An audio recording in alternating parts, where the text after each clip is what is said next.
ಕಾಣದಿಹ ಕೈಯೊಂದು ಸೂತ್ರ ಹಿಡಿದಿದೆ.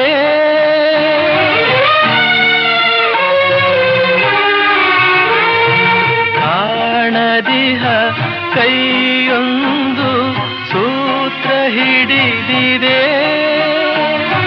ಆಡಿಸಿದೆ ಕಾಡಿಸಿದೆ ಅಳಿಸಿ ನಗುತ್ತಿದೆ. ಬರೀ ಕನಸಾಯ್ತು ಸುಖ ಶಾಂತಿ ಎಲ್ಲ, ಇನ್ನು ಬದುಕೇಕು ಕಾಣೆನಲ್ಲ. ಇದು ಯಾರು ಬರೆದ ಕಥೆಯೋ, ನನಗಾಗಿ ಬಂದ ವ್ಯಥೆಯೋ, ಕೊನೆ ಹೇಗೋ ಅರಿಯಲಾರೆ, ಮರೆಯಾಗಿ ಹೋಗಲಾರೆ.